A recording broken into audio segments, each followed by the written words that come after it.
எல்லாருக்கும் வணக்கம்.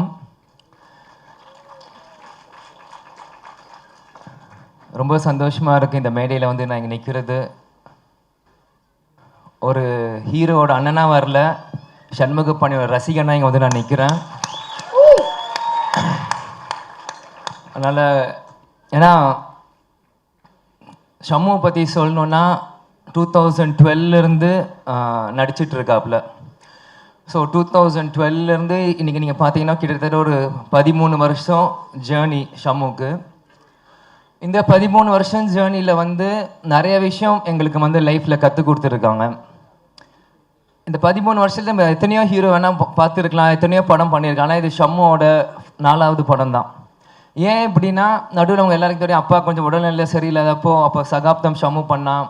அப்புறம் மற்ற படங்கள் வரும்போது எனக்கு படம்லாம் வேணாம், நான் அப்பாவோட இருந்து ஃபுல்லாக அவர் எப்படியாச்சும் குணப்படுத்திட்டு இந்த தமிழ்நாட்டு மக்கள் கொண்டு வரணும் அப்படின்ட்டு முழுமையாக ஷம்மு வீட்டிலே இருந்து அப்பாவை பார்த்துக்கினாப்புல. அப்போ தான் கேப்டன் வந்து பாலிடிக்ஸ்குள்ளே நீங்கள் வரணுன்ட்டு அப்போ என்னைய புஷ் பண்ணி அமிச்சார். அது ஒரு பக்கம் இருந்தாலும் ஏன் இதை சொல்கிறேன்னா, இந்த படம் இன்னைக்கு வந்து ஆரம்பித்த நாள்லேருந்து முடிகிற நாள் வரைக்கும் எந்த இடத்துலையுமே ஒரு லேக்கே இல்லாமல் ஒரு ஃபாஸ்ட் மூமெண்ட்டாக தான் இந்த படம் போயிருக்கு. ஏன் இந்த 13 வருஷம் இது சொல்கிறேன்னா, அவன் ஷம்மு நடித்த படங்கள் முன்னாடி 2 படம் இருந்தாலும் பல படங்கள் அனௌன்ஸ்மெண்ட் வந்தும் எதுவுமே ஷம்முக்கு வந்து சரியாக லான்ச் ஆகலை, சரியான இது டைமிங் வரல. ஸோ அப்போ எவ்வளவோ ஃபீல் பண்ணாலுமே அவன் வந்து தைரியமாக நின்னான் கடைசி வரைக்கும். இல்லை, நான் வருவேன், நான் ஜெயிப்பேன், நான் கேப்டன் பையன், என்னால் முடியும் அப்படின்னு.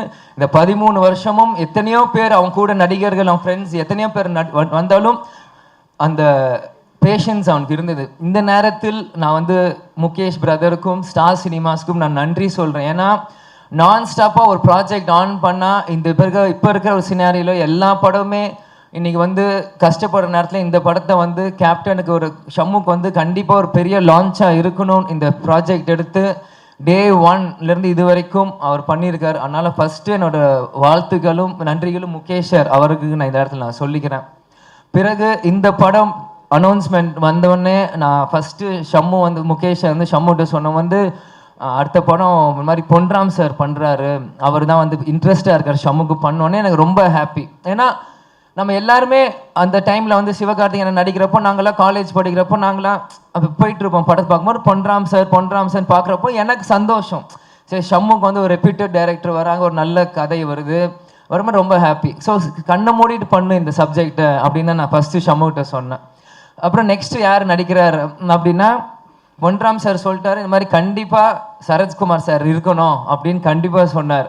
ஸோ சரத்குமார் சார் வந்தோடனே இன்னொரு செரி அந்த கேக் மாதிரி இன்னொரு க்ளோரி ஆட் ஆச்சு அவர் உள்ளே வந்தோடனே. ஏன்னா ஆரம்பத்துலேருந்து புலன் விசாரணை டைம்லேருந்து கேப்டனும் சரி சரத்குமார் சார் ஒன்றாவே நம்ம வந்து தமிழ் சினிமாவில் பார்த்துட்டே இருக்கும்போது இன்றைக்கி அப்பா இல்லாத நேரத்தில் ஷம்மு அடுத்த ஒரு மைல் ஸ்டோன் எடுத்து வைக்கும்போது கூட சரத்குமார் சாரும் திரும்பியும் ஒரு சப்போர்ட்டாக நிற்கும்போது இது வந்து சம்திங் இஸ் கனெக்டிங் வரும்போது நம்ம பாசிட்டிவாக ஒரு விஷயமா தான் எடுக்கணும். சரத் சார் வந்து பர்சனலாக நான் வந்து இப்போது கேப்டன் முன்னாடியில் எனக்கு தெரியும், பட் கேப்டன் மறைவுக்கு பிறகு கொஞ்சம் அடிக்கடியாக நான் மீட் பண்ணுறேன். போன வருஷம் எலெக்ஷன் டைமும் சரி, இந்த படம் சரி, நான் அடிக்கடி சாரை மீட் பண்ணியிருக்கேன். எப்போ மீட் பண்ணாலுமே அந்த ஒரு எப்படி சொல்கிறேன், அந்த டவுன் டு எர்த்தான ஒரு கேரக்டர் தான் நான் பார்ப்பேன். அவர் வந்து நீ சின்ன பையன் நான் சீன் அப்படிலாம் இல்லை, வந்தோடனே வணக்கம் விஜய் எப்படி இருக்கீங்க, வாங்க உட்காருங்க, சாப்பிட்றீங்களா, அதே மாதிரி ஒரு ஃப்ரெண்டாக தான் பார்ப்பார். அவர் வந்து நான் 25 இயர்ஸ்ன்னு கூப்பிட்றேன்னு சொல்ல தப்பு இல்லை, ஏன்னா அவரோட ஹார்ட் அப்படி இருக்கு. ஏன்னா எல்லா ஏஜ் கேட்டகரியோடையும் பழகும் போது அது அப்படி தான் இருக்கணும். ஏன்னா ஏஜ் இஸ் ஜஸ்ட் அ நம்பர்ன்னு சொல்லுவாங்க. நம்மளோட எப்படி நம்ம சிந்தனை நம்மளோட எப்படி நம்ம பார்க்குறோமோ அதுதான் நம்மளோட வயசு நான் நினைக்கிறேன். அதனால சார் அப்படிலாம் சொல்லும்போது எனக்கு உண்மையிலே ஒரு ரொம்ப ஹாப்பியாக இருந்தது. அவரோட கனெக்ட் ஆகும்போது இப்போ கூட வஸ்தாரா சாங்கில் கூட நான் உட்காந்து சைடில் பார்த்துட்டு இருந்தேன். ஷம்மு பெட்ரா சரத் சார் பெட்ரான்னு 2 பேர் ஆடிட்டே இருக்காங்க. இந்த பேண்டு வாத்தியம் பெருசாக இந்த தப்பாட்டம் பெருசாக அந்த மாதிரி 2 பேருமே பயங்கரமாக ஆடி ஒரு பெரிய காம்படிஷன் கொடுத்தாங்க அந்த வஸ்தாரா சாங் நான் பார்க்கும்போது.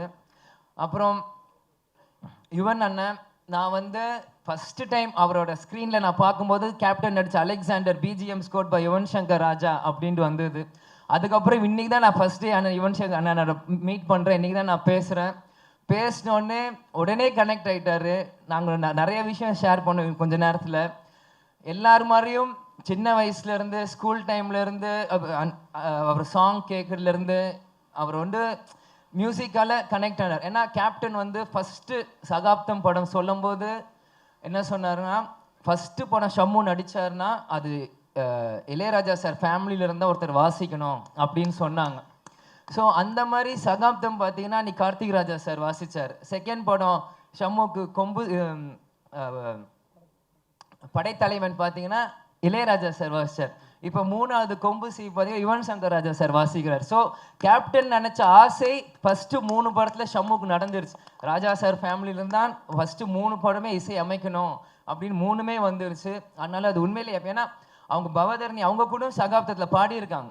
ஸோ அவங்க ஃபேமிலியில் யாரெல்லாம் சிங்கர்ஸோ எல்லாருமே ஷம்முக்காக பாடியிருக்காங்க. அது வந்து உண்மையிலே Shammu is a blessed child. Captain ஆசைப்பட்டது நடந்துருச்சுன்னு தான் இந்த நேரத்தில் நான் நினைக்கிறேன். ஸோ இந்த படம் அதே மாதிரி பாலு சார் கேமராமேன் பிதாமகன் டைம்லேருந்து ஏன்னா நான் எப்பயுமே சின்ன வயசுல அப்பா எனக்கு சொல்லி கொடுத்துருப்பார், நீ படம் வெறும் ஹீரோ ஹீரோயின் மட்டும் நீ பார்க்கக்கூடாது, ஸ்க்ரீன் கார்டு போடும்போது எல்லார் பேரும் நீ படிக்கணும், அந்த லைட் மேன் யார் எல்லாருமே நீ படிக்கணும். ஏன்னா எல்லாருமே ஒரு படத்துக்கு ஒரு எஃபர்ட் போட்டு தான் ஒரு படத்தை உருவாக்கியிருக்காங்க, எல்லாருமே நீ பார்க்கணும் அப்படின்பார்.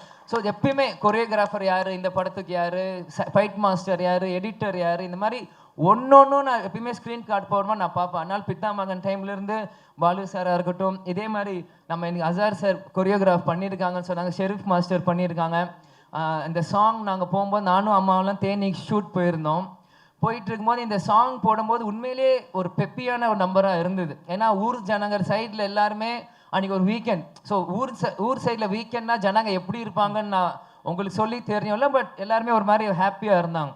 அந்த மொமெண்ட்டில் இந்த சாங் ப்ளே பண்ண உடனே எல்லாருமே ஒரு வைப் ஆனாங்க அந்த பாட்டுக்கு. ஸோ அப்போயே நான் நினச்சேன், ஓகே சாங் உடனே கிளிக் ஆயிடுச்சு, ஸோ இதுக்கு ரொம்ப நேரம் ஆகாது, படம் ரிலீஸ் ஆனோடனே மக்கள் எல்லாருமே போய் பார்ப்பாங்க. அதனால் இது வந்து இந்த படம் பார்த்தீங்கன்னா ஒரு நெக்ஸ்ட் லெவலில் போய் ஷம்முக்கு ஒரு மைல் ஸ்டோனாக ஒரு அமையும் நான் பார்க்குறேன். அதே மாதிரி எல்லாருக்குமே இது வந்து ஒரு புது காம்பினேஷனாக நான் பார்க்குறேன்.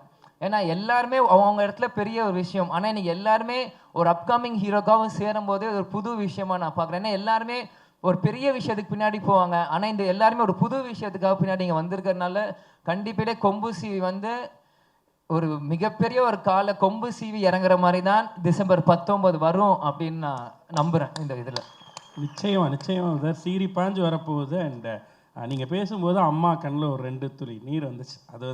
அதுதான் அந்த உண்மையான பாசம். உங்களை பார்த்து அவங்க மகிழக்கூடிய இடத்துல நீங்கள் 2 பேரும் இன்னும் அவங்களை நிறைய பெருமைப்படுத்த காத்துட்டு இருக்கீங்கன்னு நம்புகிறோம், வாழ்த்துறோம். ஸோ கேப்டன் அவருடைய ஆசையோடு அது தொடர்ந்து நடக்கணும்னு நினைக்கிறோம். ஸோ உணர்வுபூர்வமாக அந்த மேடை தொடர்ந்து இயங்கிக்கிட்டே இருக்குது. அதுக்கு வந்து உங்களுக்குள்ளே இருக்க உண்மை தான் அதற்கு காரணம். ரொம்ப நன்றி. தேங்க்யூ. எல்லாரும் டிசம்பர் 19 படத்தை போய் பாருங்கள். கேப்டன் ஃபேன்ஸ் உங்களை நம்பி தான். நன்றி. தேங்க்யூ. தேங்க்யூ.